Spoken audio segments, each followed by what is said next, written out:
Nous ne sommes pas parvenus à un accord. Et je pense que c'est une bien plus mauvaise nouvelle pour l'Iran que pour les États-Unis d'Amérique. Nous rentrons donc aux États-Unis sans avoir trouvé d'accord. 21 heures seulement après le début des négociations, les États-Unis actent l'échec des pourparlers. Avant de quitter le Pakistan, J.D. Vance a laissé une ultime chance aux Iraniens de négocier. Nous repartons d'ici avec une proposition très simple, une approche qui constitue notre offre finale et la meilleure que nous puissions faire. Nous verrons si les Iraniens l'acceptent. Au cours de leur discussion, États-Unis et Iran ont évoqué la situation dans le détroit d'Ormuz, mais aussi les sanctions financières imposées à Téhéran. Mais c'est le dossier du nucléaire iranien qui a précipité la fin des négociations. L'Iran refuse d'abandonner son programme d'armement, exigé par Washington. La délégation iranienne a négocié sans relâche. Les exigences déraisonnables de la partie américaine ont empêché les négociations d'avancer. Avant même la fin des échanges entre les deux parties, Donald Trump nourrissait peu d'espoir. Que nous trouvions un accord ou non, ça m'est égal. De toute façon, nous avons gagné. De son côté, J.D. Vance laisse la porte ouverte à de nouvelles discussions, sans préciser si l'opération américaine en Iran allait reprendre. Le Pakistan appelle les deux pays à poursuivre le cessez-le-feu. Réaction de Donald Trump. Donald Trump a dit qu'il y aura un blocus naval américain. C'est-à-dire, comme l'Iran a décidé de bloquer le détroit d'Ormuz et de choisir qui peut passer ou pas, les États-Unis aussi vont mettre un blocus derrière l'Iran. Donc vous passez à travers l'Iran après avoir payé, les États-Unis vous bloquent. Donc si l'Iran vous laisse passer parce qu'ils choisissent de le faire ou parce que vous avez payé de l'argent, les États-Unis vont vous bloquer. Vous voyez le niveau de... Hein? Donc, c'est autour de l'Iran. Le détroit d'Ormuz, considérons, ça fait partie de l'Iran, n'est-ce pas? Iran et Oman. Bon, si l'Iran et l'Oman décident de faire passer quelqu'un, les Américains les bloquent. Mais ça, ce n'est pas aux États-Unis, c'est autour de l'Iran. Ça, on appelle ça comment? Salut à tous les amis. Merci infiniment d'être là, c'est toujours avec beaucoup de plaisir. Merci d'être là, merci encore une fois, je pense que c'est très important, c'est un sujet fort, un sujet chaud, un sujet très important pour tout le monde. Les négociations ont échoué. Les négociations entre l'Iran, les États-Unis ont échoué à Islamabad, Pakistan. Triste nouvelle, triste nouvelle. Triste nouvelle, parce que la réalité sera beaucoup plus éminente, beaucoup plus présente dans vos assiettes, beaucoup plus présente dans votre vie de chaque jour, beaucoup plus présente dans le coût de votre vie de chaque jour. Merci infiniment d'être là. C'est toujours avec beaucoup de plaisir. Toujours avec beaucoup de plaisir qu'on vous a. On va voir très rapidement qu'est-ce qui s'est passé, c'est quoi la réalité sur place. Mais avant de commencer, faites-nous savoir d'où vous nous suivez. Okay? Vous nous suivez depuis quelle ville, s'il vous plaît? Ça fera plaisir. Vous nous suivez depuis quelle ville, s'il vous plaît? Et ça fait combien de temps que vous nous suivez? Ça sera avec beaucoup de plaisir. Ok. Vous nous suivez depuis quelle ville, s'il vous plaît? Nous sommes curieux de savoir. En attendant que la technicité soit prête. Ok. Let's see.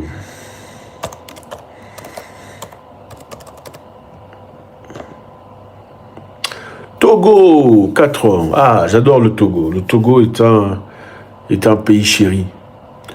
J'aime beaucoup le Togo. J'ai été accueilli avec beaucoup d'amour au Togo. Je n'oublierai jamais. Mon expérience au Togo était extraordinaire. Beaucoup d'amour au Togo. Je n'oublierai jamais.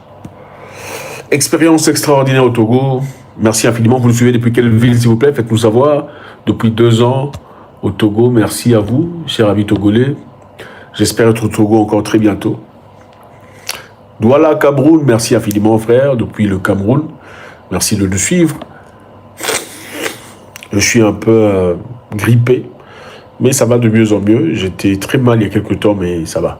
Ça va maintenant, ça va beaucoup mieux. Allez, on y va. Les négociations ont échoué, les amis, c'est clair, c'est évident. Ce n'est plus un secret. Les négociations entre l'Iran, Québec, merci infiniment, entre l'Iran et les États-Unis d'Amérique n'ont pas réussi du tout. Merci Conakry, merci à vous, merci infiniment. Je n'ai jamais été à Conakry, mais je veux y aller. dans exactement 8 semaines. D'accord. En Iran, il y a un grand problème. Le problème numéro 1, 2 promoteurs immobiliers juifs ont été sur le point de conclure un accord avec l'Iran. 2 promoteurs immobiliers juifs. Qui sont ces personnes? On parle ici de Steve Witkoff et Jared Kushner, que vous connaissez. Steve Witkoff, c'est l'homme droite de Donald Trump, son ami, et Jared Kushner, qui est son beau-fils. Ils sont tous les 2 juifs. Pourquoi c'est important? C'est important compte du fait que l'Iran, depuis un temps, est en guerre contre Israël. Israël, l'État juif. Alors, n'y a-t-il pas un inconfort évident là, quand, après avoir été en guerre avec Israël, vous envoyez des éléments américains, mais qui sont juifs pour faire la négociation? Numéro 1. Numéro 2, J.D. Vance, vice-président des États-Unis d'Amérique, a été clair sur sa discussion. Vous verrez la vidéo suite. Dans 1 heure, il y aura une vidéo que nous allons mettre à jour, nous allons diffuser, vous verrez tous les détails. J.D. Vance a été clair, il dit sur leurs lignes rouges, ok? Les lignes rouges des États-Unis d'Amérique ont été franchies. Numéro 1, pas d'armes nucléaires pour l'Iran. Mais ça n'a pas marché. Numéro 2, pas de moyens d'en produire. Donc l'Iran ne devrait pas avoir des moyens de produire des armes nucléaires. Ça n'a pas marché. Numéro 3, l'engagement de la part de l'Iran de ne jamais avoir des armes nucléaires. Malheureusement, l'Iran n'a pas été en capacité de promettre qu'ils ne peuvent pas ou ne vont pas chercher des armes nucléaires. Donc, ça a été chaud entre les 2 coups. En fin de compte, J.D. Vance et les autres ont décidé de quitter le territoire et rentrer aux États-Unis d'Amérique. Donc, il y a eu 4 points sur lesquels ils ne se sont pas convenus. Programme nucléaire iranien. Les États-Unis exigent un engagement ferme de l'Iran, disant que l'Iran ne cherchera plus à atteindre l'arme nucléaire. Donc, numéro 1, un démantèlement de tout enrichissement d'uranium. Donc, tout ce qui a comme programme uranium doit être démantelé. Secondo, il faudrait exporter ça, exfiltrer ça, envoyer ça dans un pays étranger. L'Iran ne peut pas préserver ou garder l'uranium dans son territoire. Parce qu'ils pensent que même s'ils promettent de ne plus faire un programme de bombes nucléaires, avec l'uranium dans le territoire, ils peuvent n'importe quand recommencer. Alors, J.D. Vance n'est pas convaincu du fait que l'Iran n'a pas été clair par rapport à cela. Il a dit, nous avons besoin d'un engagement affirmatif qu'ils ne chercheront pas à se doter d'une arme nucléaire, ni les moyens d'y parvenir rapidement. L'Iran a refusé catégoriquement, considérant comme atteinte à ses droits légitimes, c'est-à-dire sur le plan énergie civile et nucléaire. L'Iran veut avoir l'énergie civile et nucléaire. Les États-Unis disent, vous ne pouvez pas avoir l'énergie nucléaire. Nous, on peut faire ça pour vous, mais vous ne pouvez pas faire ça pour vous-même. Donc, Téhéran, jusque-là, maintient que son programme est pacifique et refuse toute capitulation sous pression. Donc, sous pression, on n'accepte pas. Numéro 2, détroit d'Ormuz. Les États-Unis voulaient quoi? Ils voulaient une réouverture complète, sécurisée du détroit d'Ormuz. À quelles conditions? Sans péage. Sans péage iranien avec déminage et liberté de navigation. C'est-à-dire quoi? Que le détroit d'Ormuz soit ouvert, comme ça a toujours été dans le passé. Jusque-là, nous savons que l'Iran fait payer à certains bateaux à hauteur de 2 millions de dollars pour passer. Les États-Unis veulent qu'on rouvre le détroit d'Ormuz sans péage. Mais tenez en compte, il y a ce qu'on appelle le Panama, ok? L'entrée de Panama. Les États-Unis font payer les gens pour traverser Panama. Ok? Panama, c'est un pays étranger, mais le passage de Panama, c'est les États-Unis qui reçoivent l'argent du passage. Mais on ne veut pas que l'Iran reçoive de l'argent. Ok? Numéro 3, allègement de sanctions. Ça, ce sont les points sur lesquels ils ne se sont pas compris. Allègement des sanctions et des avoirs gelés. Qu'est-ce que l'Iran demandait? L'Iran demandait que plusieurs milliards de dollars qui avaient été gelés à l'étranger appartenant à l'Iran soient libérés. On parle ici d'environ 6 milliards de dollars américains. Washington était prêt à discuter, mais pas sans concession majeure venant de l'Iran. Pour discuter sur ce point, pour libérer les 6 milliards de dollars, ils veulent qu'il y ait d'abord des concessions. Donc, nous, on vous exige de ne plus avoir des bombes nucléaires, mais on ne veut pas négocier par rapport à ça. Mais vous voulez que l'on libère votre argent, mais nous, on veut exiger.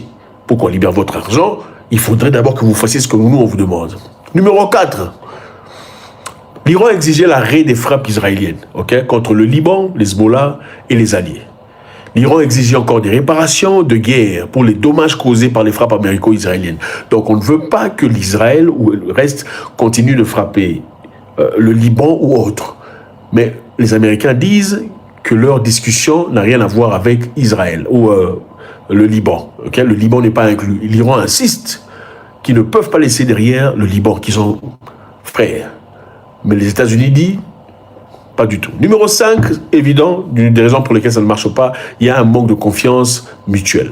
Les Iraniens ont accusé les Américains de vouloir dicter les conditions, okay? De vouloir dicter la structure, de formuler des demandes déraisonnables et excessives. Okay? Le président du Parlement iranien a déclaré que les États-Unis ont réussi à perdre confiance de la délégation iranienne. Du côté américain, on parlait d'une offre finale, meilleure possible, avec beaucoup de flexibilité. Donc c'est ça les amis, ça n'a pas marché. Il y a eu des réactions immédiates. J.D. Vance a dit c'est une mauvaise nouvelle. Il a été très poli, en tout cas le monsieur. Je pense que de tout le groupe de Trump, c'est le monsieur qui se respecte le plus.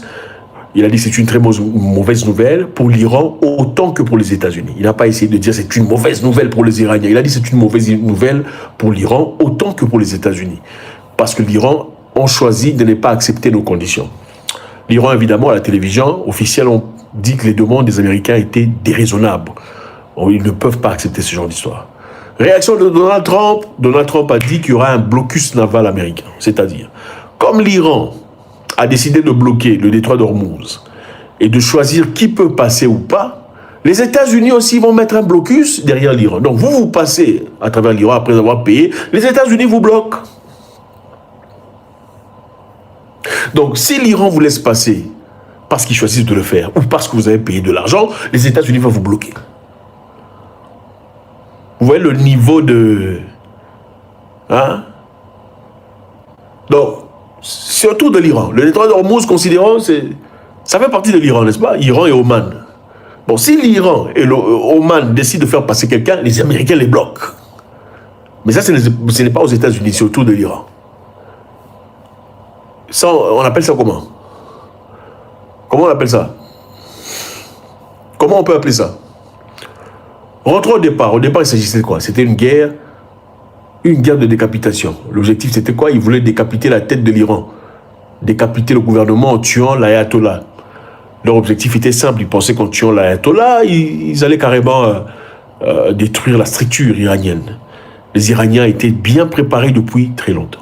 Donc c'est une guerre qu'ils ont commencé eux-mêmes. Okay? Le problème du détroit d'Ormuz n'était pas un problème existant avant la mort d'Ayatollah. Ce n'était pas un problème du tout parce que le détroit était ouvert, n'est-ce pas? Le détroit était ouvert, il n'y avait aucun problème. C'est quand on a tué l'Ayatollah, espérant pouvoir agenouiller les Iraniens, ou espérant avoir une population iranienne qui marcherait dans les rues, prendrait pouvoir par force. C'est après avoir été déçu par rapport à ça qu'un problème s'est créé. Je répète, avant la mort du Ayatollah, le détroit était ouvert ou pas? C'était ouvert. Après la mort du Ayatollah, le détroit était ouvert? Non, c'était fermé. Qui a créé le problème? Ok. Maintenant, l'Iran bloque le détroit. Il dit ça nous appartient à nous. On va faire passer qui on veut. On choisit qui on veut selon notre propre rythme. Les États-Unis d'Amérique disent quoi? Désormais, si vous passez, nous, on vous bloque. Maintenant, la question est, est-ce que les États-Unis d'Amérique veulent vraiment ouvrir le détroit d'Ormuz ou bien ils veulent créer un système qui les bénéficie? Donald Trump s'est attaqué à Starmer, le Premier ministre de la Grande-Bretagne, disant qu'il n'était pas un leader fort. Il a dit récemment qu'il représentait l'image de Neville Chamberlain. Chamberlain, c'était le Premier ministre de la Grande-Bretagne à l'époque, en 1936, juste avant la Deuxième Guerre mondiale. Neville Chamberlain avait refusé d'entrer en guerre contre Hitler. Il avait sollicité des discussions, cherchant la paix entre les deux pays et l'Europe. Alors beaucoup de personnes perçoivent Neville Chamberlain comme un Premier ministre faible. Trump a ouvertement comparé Starmer à Neville Chamberlain. Il dit que c'est un Premier ministre faible. Pourquoi? Parce que Starmer a refusé de se lancer directement dans une guerre ouverte contre l'Iran. Parce que c'est une guerre, d'après eux, qui est une guerre non justifiée et pas une guerre des Britanniques. Je vous rappelle ici que le chargé de sécurité américain, qui a récemment démissionné, avait dit que Donald Trump ne voulait pas de cette guerre. C'est une guerre qui lui a été imposée depuis Israël, avant de démissionner. Donc s'il y a une personne qui peut dire les choses avec précision, c'est certainement la personne chargée de sécurité et de renseignement américain. Par-dessus le marché, il y a des accusations contre la Chine. Okay? Les services de renseignement américains accusent la Chine. D'après leurs renseignements, ils estiment que la Chine prépare une livraison d'armes éminentes à l'Iran. Il s'agirait ici principalement de quoi? On parle principalement des systèmes de défense, notamment les MAPAD. MAPAD sont des missiles sol-air. Des missiles solaires qu'on peut placer à l'épaule, qui représentent une menace sérieuse pour les aéronefs volant à basse altitude. Je vous rappelle, il n'y a pas très longtemps, le F-15 américain a été abattu aux États-Unis d'Amérique. Le F-15 est un avion aussi furtif, ayant des capacités de distorsion des faits radars. Donc, les radars ont du mal à repérer les F-15. Mais le F-15 avait été abattu en Iran. Et beaucoup de personnes estiment qu'on a pu atteindre le F-15 à travers un système infrarouge. Les MANPAD que la Chine compte envoyer à l'Iran sont basés sur la technologie infrarouge. Alors les Américains, dans leur service de renseignement, viennent d'informer ouvertement qu'ils savent que la Chine a déjà ou a commencé à envoyer des livraisons d'armes vers l'Iran. Mais la Chine ne l'envoie pas directement. La Chine acheminerait ces choses à travers un tierce pays. Donc ils ne veulent pas envoyer directement, sinon ils seraient impliqués directement dans la guerre.